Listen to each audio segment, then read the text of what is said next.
Close system for objects যদি আমরা একটু ডেসক্রাইব করতে চাই তাহলে আমরা বলবো যে এটা হচ্ছে এমন একটা সিস্টেম যেটা একটা যে কোনো অবজেক্টের জন্যে কি একটা আইডিয়াল একটা সিস্টেম, মানে নিউটনের লগুলোর জন্য একটা আইডিয়াল সিস্টেম, যেখানে সেই অবজেক্টটা কোনো এয়ার রেস্ট্রিকশন পাবে না, সেই অবজেক্টটা কোনো কি পাবে না, কোনো ধরনের ফ্রিকশন পাবে না ডিউরিং দেয়ার মুভমেন্ট। তাদের মুভমেন্ট করার সময় তারা কোনো ধরনের ফ্রিকশন ফেস করবে না বা অবস্টেকল ফেস করবে না। এই ধরনের সিস্টেম যদি আমরা একটা তৈরি করতে পারি সেটাকে আমরা বলতে পারি ক্লোজ সিস্টেম অফ অবজেক্টস। ধরো যে এইখানটায় একটা অবজেক্ট একটা ইনিশিয়াল ভেলোসিটি ইউ দিয়ে ছেড়ে দেওয়া হলো, ঠিক আছে, যার ম্যাস হচ্ছে এম। ধরো যে এই অবজেক্টের ইনিশিয়াল ভেলোসিটি হচ্ছে u1, আর একটা বড় অবজেক্ট ছেড়ে দিলাম এখানটায় u2 ভেলোসিটি দিয়ে ছেড়ে দিলাম, যার ম্যাস হচ্ছে m2। তাহলে এই দুইটা অবজেক্ট ছেড়ে দিয়েছে। সো ইনিশিয়ালি একটা ভেলোসিটি দিয়ে ছেড়ে দিয়েছে, আর তারপরে ক্লোজ সিস্টেমের ভিতরে তারা, তো আমরা তো জানি যে ক্লোজ সিস্টেমের ভিতরে কি নিউটন বলেছে যে ভ্যালোসিটির কোনো চেঞ্জ হবে না, যে রেস্টে থাকবে সে রেস্টেই থাকবে, আর যে মানে কি মুভ করবে সে ইউনিফর্ম একটা ভ্যালোসিটি নিয়ে একটা স্ট্রেট লাইনে চলতে থাকবে। তাহলে ইউনিফর্ম ভ্যালোসিটি থাকা মানে কি একটা কনস্ট্যান্ট ভ্যালোসিটি। এখন আমরা 1 ঘন্টা পরে আবার এই ক্লোজ সিস্টেম অফ অবজেক্টসগুলো দেখতে গেলাম, ধরলাম যে এই m1 যে অবজেক্টটা তার ম্যাস হয়ে গেছে m1, ম্যাস হচ্ছে m1, আর তার ফাইনাল ভেলোসিটি রিডিংটা আমরা নিলাম সেটা হচ্ছে v1। আর যদিও u1 আর v1 সেম, কারণ আমরা তো জানি ইউনিফর্ম ভেলোসিটি নিয়েই গেছে, কিন্তু আমরা লাস্ট রিডিং যেহেতু ফাইনাল 1 ঘন্টা পরে রিডিং নিচ্ছি, আমরা বললাম যে এটা হচ্ছে ফাইনাল ভেলোসিটি v1, এটা ইনিশিয়াল ভেলোসিটি দিয়ে ছেড়ে দিয়েছিলাম। তারপরে এই বড় অবজেক্টটা এর ম্যাস তো m2, কারণ তোমরা তো জানো ম্যাস অলওয়েজ কনস্ট্যান্ট থাকে, আর এখানে ফাইনাল ভেলোসিটি হলো v2। তো যদি এরকম আমরা রিডিংগুলো নিই তাহলে ফার্স্ট বডি, এটা হচ্ছে ফার্স্ট বডি, এর initial momentum of small body কত, ইনিশিয়াল মোমেন্টাম অফ স্মল বডির ইনিশিয়াল মোমেন্টাম m1 u1, বুঝতেই পারতেছো মোমেন্টাম কিভাবে বের করব, m into V, mass into velocity, তাহলে m1 u1 করে এটা বের করেছি। আর ফাইনাল মোমেন্টাম কত হবে, ইনিশিয়াল মোমেন্টাম যদি এটা হয়, ফাইনাল মোমেন্টাম এই স্মল বডিটার জন্যই এটা কি হবে m1 v1, এবং এই দুইটা মোমেন্টাম কি হবে ইকুয়াল হবে, কারণ সে কি ক্লোজ সিস্টেমের ভিতরে ছিল, আর ক্লোজ সিস্টেমের ভিতরে থাকা মানে কি ভেলোসিটি চেঞ্জ হয়নি, ভেলোসিটি কনস্ট্যান্ট ছিল। আর লার্জ যে অবজেক্টের জন্য সেটার জন্য ইনিশিয়াল মোমেন্টাম হবে, ইনিশিয়াল মোমেন্টাম বুঝতেই পারছি আমরা এই m2 u2, আর ফাইনাল হবে m2 v2। এখন যদি আমরা টোটাল ইনিশিয়াল মোমেন্টাম, এখানে ইনিশিয়াল মোমেন্টাম হচ্ছে m1 u1, আর এখানে ইনিশিয়াল মোমেন্টাম হচ্ছে m2 u2, যদি আমরা এই পাশে টোটাল ইনিশিয়াল মোমেন্টাম বের করতে চাই তাহলে m1 u1 plus m2 u2 বলতে হবে। সো যেহেতু ক্লোজ সিস্টেমের ভিতরে ছিল, সো ইনিশিয়াল ভেলোসিটি আর ফাইনাল ভেলোসিটি ইকুয়াল এখানটায়।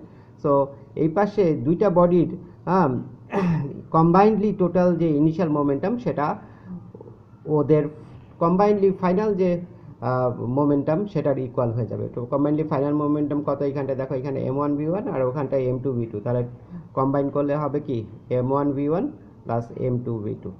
তাহলে সব সময় আমরা কোনো একটা ক্লোজ সিস্টেম ফর অবজেক্টসে যদি যাই তাহলে আমরা সব সময় এটাই পাবো যে total initial momentum of objects should be equal to total final momentum of the objects. তাহলে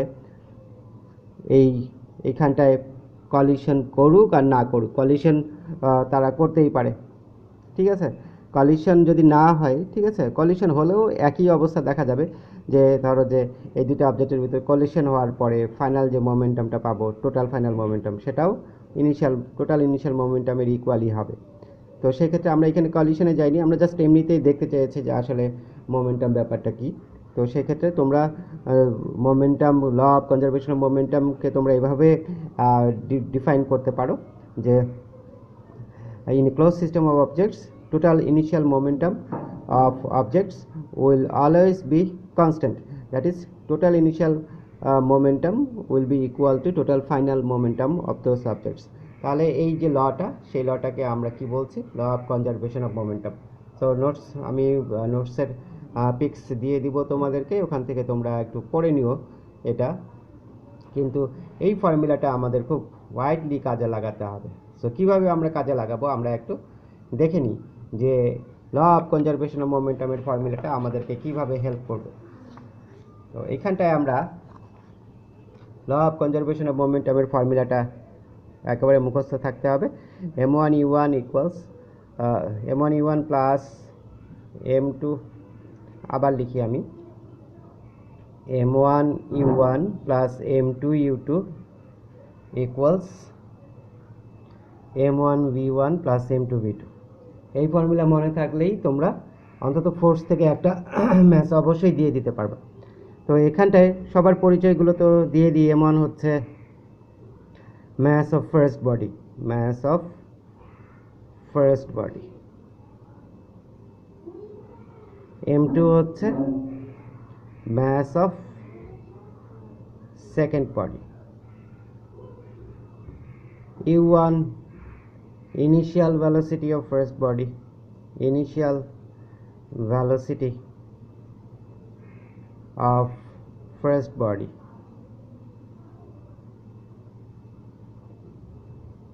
u2 initial velocity of second body,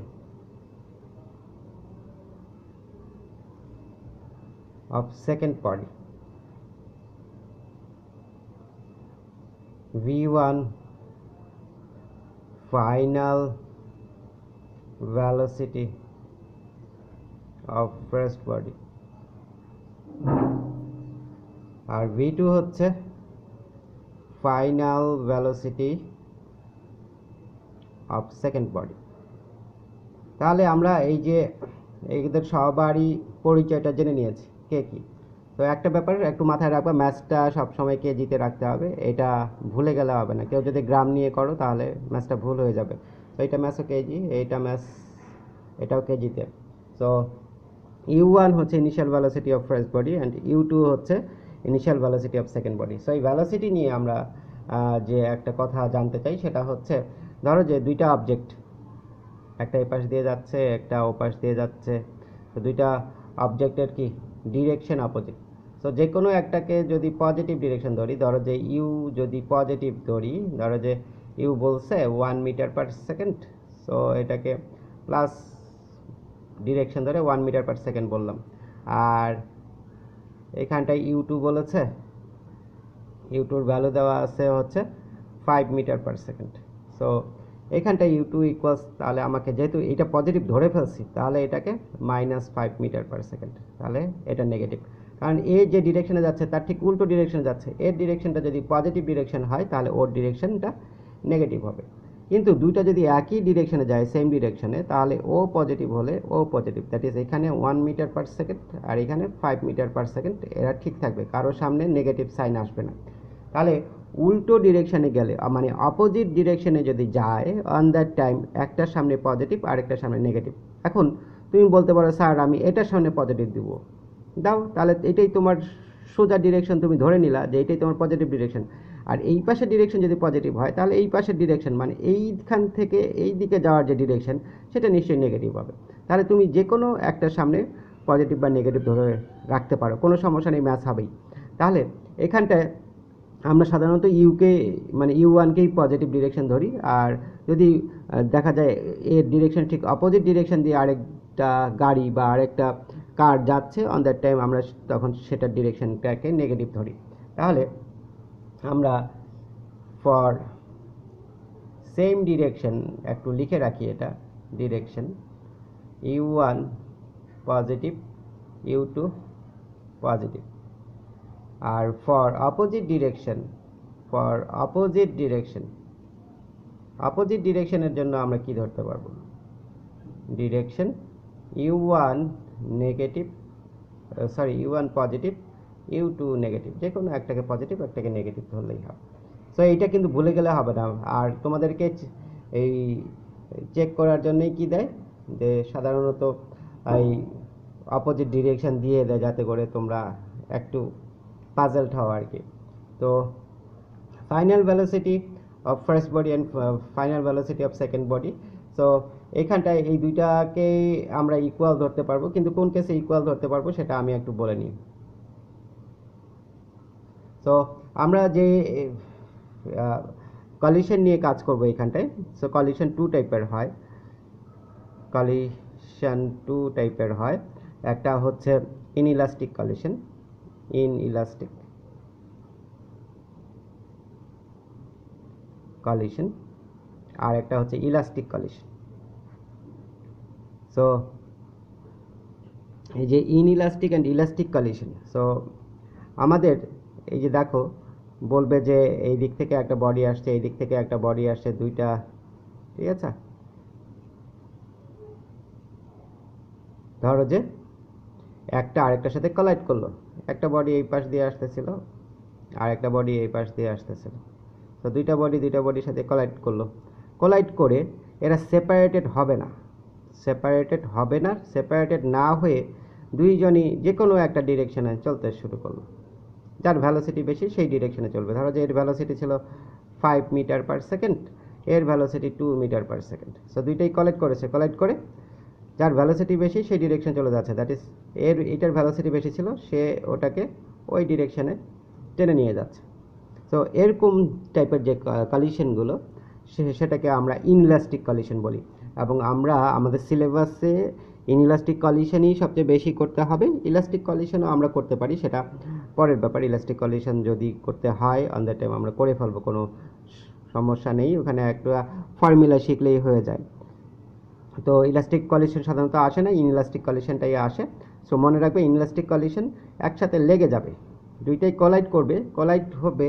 ধরো যে এইটা আর এটা দুইটা বডি, এটাই কলাইড করে একসাথে লেগে যাচ্ছে, এটা সেপারেটেড হবে না, এইভাবে তারা একসাথে চলে যাবে। তাহলে এরা কলাইড করে কিন্তু কম্বাইন্ড হয়ে যাচ্ছে, কম্বাইন্ড হচ্ছে। আর যদি ইলাস্টিক হলে কি হতো আমি একটু বলি। ধরো যে এটা এই পাশ দিয়ে যাচ্ছে, এটা এ পাশ দিয়ে আসছে, দুইজনে কলাইড করে এইভাবে ধুম করে ধাক্কা লেগে এ আবার এই পাশে চলে যাওয়া শুরু করবে, এ আবার ওই পাশে বাউন্স ব্যাক করবে। তার মানে দুইটা একসাথে কলাইড করার পরে আবার দুটা সেপারেটেড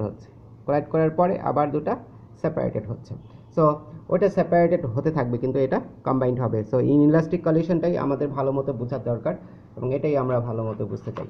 সো ইনইলাস্টিক কলিশনে দুইটা বডি যখন আফটার কলিশন তারা এক হয়ে যাবে, কম্বাইন্ড হয়ে যাবে, এবং দুইটা তখন একই ভ্যালোসিটি নিয়ে কিন্তু চলতে শুরু করবে। এই কারণে আমরা এই যে v1 equals v2 equals v ধরি। তাহলে inelastic কলিশনে v1 equals v2 equals v, that is দুইটা বডি কম্বাইন্ড হয়ে একটা ইউনিক ভ্যালোসিটি নিয়ে তারা যে কোনো একটা ডিরেকশনে চলতে শুরু করবে। সাধারণত যেই বডিটার ভ্যালোসিটি বেশি থাকে বললে হবে না, আসলে যেই বডিটার মোমেন্টাম বেশি থাকে, ম্যাস অ্যান্ড ভ্যালোসিটির প্রোডাক্ট যে বডিটার বেশি থাকে, সেই বডিটার ডিরেকশনে সে যেতে থাকে। তো কোন ডিরেকশনে গেল এটা নিয়ে তোমাদের মাথা ব্যথার দরকার নাই। সো যদি ডিরেকশন চায় তাহলে তোমরা কি বের করে দিবা, মোমেন্টাম বের করবা দুইটা বডিরই, ওই যে ইনিশিয়াল ভ্যালোসিটি দিয়ে ইনিশিয়াল মোমেন্টাম বের করবা। দুইটা বডির কোন মোমেন্টাম বের করবা, ইনিশিয়াল মোমেন্টাম বের করে যে দেখবা যেই বডির ইনিশিয়াল মোমেন্টাম বেশি, বলবা যে ওই বডির ডিরেকশনে কম্বাইন্ড বডিটা গেছে। যেই বডির ইনিশিয়াল মোমেন্টাম বেশি সেই বডির ডিরেকশনে দুইটা বডির কম্বিনেশন, মানে দুইটা বডি যে কলিশনের পরে এক হয়ে মিলে গেছে, তারা ওই যেই বডির ইনিশিয়াল মোমেন্টাম বেশি সেই বডির ডিরেকশনে তারা কি মুভ করতে থাকবে। তাহলে এখানটায় আমরা v1 equals v2 equals v ধরবো, এবং এইভাবে যদি আমরা বসাতে পারি ঠিক মতো সব কিছু, এটা কেজিতে সেম ডিরেকশনের জন্য দুইটাই পজিটিভ, অপোজিট ডিরেকশনের সময় একটা পজিটিভ একটা নেগেটিভ, আর আফটার কলিশন দুইটা যদি কম্বাইন্ড হয়ে যায় বা ইনইলাস্টিক কলিশনের ক্ষেত্রে v1 equals v2 equals v ধরি যদি, তাহলে আমরা এইগুলো ভ্যালু, এই যে law of conservation of momentum, এটা কিন্তু একদম মুখস্থ থাকতে হবে। আমি বলে দিচ্ছি, এটা হচ্ছে একেবারে মুখস্থ।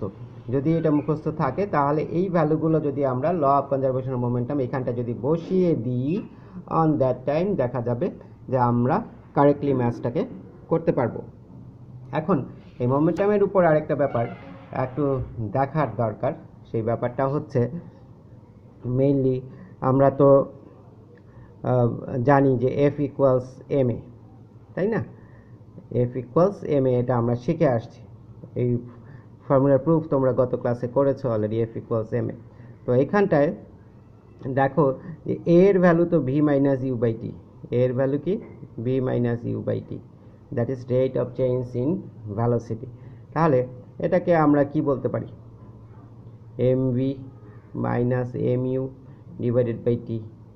তাহলে দেখো এম ইউ হচ্ছে আমার ইনিশিয়াল মোমেন্টাম, আশা করি বুঝো, ইনিশিয়াল ভ্যালোসিটি দিয়ে যে মোমেন্টাম সেটা হচ্ছে ইনিশিয়াল মোমেন্টাম, আর এম ভি হচ্ছে আমার কি ফাইনাল মোমেন্টাম, ফাইনাল ভ্যালোসিটি দিয়ে যে মোমেন্টাম সেটা হচ্ছে আমার ফাইনাল মোমেন্টাম। তাহলে এই ফাইনাল মোমেন্টাম আর ইনিশিয়াল মোমেন্টামের যে ডিফারেন্স সেটাই হচ্ছে কি চেঞ্জ ইন মোমেন্টাম। তাহলে change in momentum,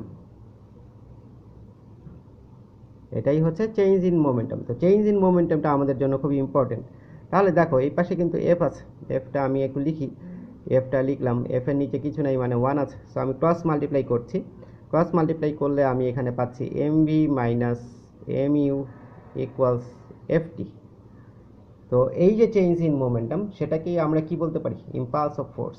so therefore impulse of force, impulse of force মনে রাখবা, কেউ যদি বলে যে ডিফাইন ইম্পালস অফ ফোর্স তখন তোমরা বলবা impulse of force is the change of momentum. Impulse of force কি, এটা হচ্ছে মোমেন্টামের চেঞ্জ। তাহলে ইম্পালস অফ ফোর্স হচ্ছে চেঞ্জ ইন মোমেন্টাম, যেটাকে আমরা এফ ইন্টু টি দিয়ে বের করতে পারি।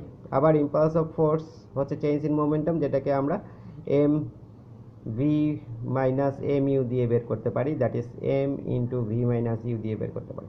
তাহলে ইম্পালস অফ ফোর্স বের করার দুইটা ফর্মুলা, একটা ফর্মুলা হচ্ছে ইম্পালস অফ ফোর্স হচ্ছে এফ ইন্টু টি, আর একটা হচ্ছে ইম্পালস অফ ফোর্স বের করার ফর্মুলা হচ্ছে, ইম্পালস অফ ফোর্স বের করার ফর্মুলা হচ্ছে M into V minus U. ঠিক আছে, এই দুইটা ফর্মুলার যে কোনো একটা ফর্মুলা ইউজ করে ইম্পালস অফ ফোর্স বের করা যাবে, কিন্তু কোনটা ইউজ করতে হবে সেটা কোয়েশ্চেন দেখে বুঝতে হবে। যদি ফোর্স দেওয়া থাকে, টাইম দেওয়া থাকে, তাহলে এফ ইন্টু টি, আর যদি ফোর্স টাইমের কোনো নাম নিশানা না থাকে তাহলে M into V minus U, that is initial final velocity and mass দেওয়া থাকলেও আমরা ইম্পালস অফ ফোর্স বের করতে পারবো। আশা করি এইটা মাথায় রাখবা, কারণ এখান থেকে 2 মার্কের ছোটো কোয়েশ্চেন চলে আসে, অনেক সময় 3 মার্কের কোয়েশ্চেনও আসতে পারে, তো খুবই সাবধান, এটা মাথায় রাখতে হবে। আর আরেকটা জিনিস যেটা এই বুলেট অ্যান্ড রাইফেলের ম্যাথস, সেটাও আমি একটু দেখাই। Bullet and rifle, rifle and বুলেটের এই ম্যাথসগুলো কিন্তু খুব বেশি আসে পরীক্ষায়, বিশেষ করে বোর্ড পরীক্ষায়। তো এই ক্ষেত্রে মনে রাখতে হবে ইনিশিয়াল ভেলোসিটি, আচ্ছা ম্যাস অফ বুলেট, এখানে বুলেটের জন্য একটা স্পেসিফিক জোন তৈরি করলাম, এখানটায় ম্যাস ধরলাম M1, বুলেটের ম্যাস M1, আর এখানটায় রাইফেলের জন্য একটা জোন তৈরি করি, রাইফেলের ম্যাস ধরলাম M2। ঠিক আছে, বুলেটের ইনিশিয়াল ভেলোসিটি আর রাইফেলের initial velocity, so initial velocity এর u1, এটা u2, তাহলে বুলেটের ফাইনাল ভেলোসিটিও থাকবে, ফাইনাল ভেলোসিটি v1, আর রাইফেলের ফাইনাল ভেলোসিটি থাকবে, ফাইনাল ভেলোসিটি v2। সো এখন দেখো, ধরো যে তোমার কাছে একটা গান আছে, দিস ওয়ান ইজ এ গান, এটা একটা গান। তো এইখানটায় ধরো যে বুলেট আছে, এই জায়গায় একটা বুলেট আছে ভিতরে, তো তুমি যখন ট্রিগার প্রেস করবা তখন বুলেটটা কি এখান থেকে এক্সপেল হবে, দ্যাট ইজ এখান থেকে বুলেটটা থ্রোন হবে থ্রু দিস পাইপ। তো তো যতক্ষণ না তুমি ট্রিগার প্রেস করছো ততক্ষণ পর্যন্ত বুলেট কি রেস্টে আছে এবং গানও কি রেস্টে আছে। গান কখন মুভ করবে, ধরো যে বুলেটটা বের হয়ে যাওয়ার সময় যে ভেলোসিটি নিয়ে বুলেটটা এদিকে বের হচ্ছে, ঠিক আছে, একটা ফোর্স তো এই পাশে আসছে ডিউ টু দিস ভেলোসিটি, ঠিক একই ফোর্সে গানটা পিছনের দিকে মুভ করবে। দ্যাট ইজ, আমি ধরো যে ফায়ার করছি, যখনই ট্রিগার প্রেস করলাম বুলেট তো সামনের দিকে গেল, কিন্তু আমার হাতটা এইভাবে পিছনের দিকে চলে আসবে, কারণ গানটা ব্যাকওয়ার্ড মুভ করবে। এই যে গান ব্যাকওয়ার্ড মুভ করে এটাকে আমরা বলি রিকয়েল ভেলোসিটি অফ গান অর ব্যাকওয়ার্ড ভেলোসিটি অফ গান। তো এই ব্যাকওয়ার্ড ভেলোসিটি অনেক সময় বের করতে দেয়, দ্যাট ইজ গানের ফাইনাল ভেলোসিটি। কিন্তু ইনিশিয়ালি দেখো যখন ট্রিগার প্রেস করিনি বুলেট রেস্টে আছে, গান রেস্টে আছে। তো সবসময় এই বুলেট গানের ম্যাচে সবসময় তোমরা মাথায় রাখবা যে বুলেট এবং গানের ইনিশিয়াল ভেলোসিটি দুটারই কী হবে, জিরো। বুলেটেরও ইনিশিয়াল ভেলোসিটি জিরো, গানেরও কি ইনিশিয়াল ভেলোসিটি জিরো থাকবে। আর ফাইনাল ভেলোসিটি অফ বুলেটের যে ভেলোসিটি কোয়েশ্চেনে দেওয়া থাকবে সেটাই বুলেটের ফাইনাল ভেলোসিটি। সো লিখে দিলাম ভেলোসিটি গিভেন ইন কোয়েশ্চেন। তাহলে আমি আবার বলছি, বুলেটের যে ভেলোসিটিটা কোয়েশ্চেনে দেওয়া থাকবে সেটাই হচ্ছে বুলেটের ফাইনাল ভেলোসিটি, অথবা গানের যে ভেলোসিটিটা বা ব্যাকওয়ার্ড ভেলোসিটিটা কোয়েশ্চেনে দেওয়া থাকবে সেটাই হচ্ছে গানের ফাইনাল ভেলোসিটি। সো গানের ফাইনাল ভেলোসিটি অনেক সময় বের করতে বলে, গানের যে ফাইনাল ভেলোসিটি এটা যেহেতু একটা ব্যাকওয়ার্ড ভেলোসিটি, সেটার সামনে একটা নেগেটিভ সাইন চলে আসে। ধরো যে তুমি এইখানটা সবগুলো ভ্যালু বসালা, সবগুলো ভ্যালু তোমাকে দেওয়া আছে। সো ফাইনাল ভেলোসিটি অফ গান দ্যাট ইজ V2 বের করতে বলা হয়েছে। সো এটা যখন তুমি বের করবা তখন দেখবা যে তোমার অ্যান্সার আসছে এরকম, V2 equals -2 metre per second.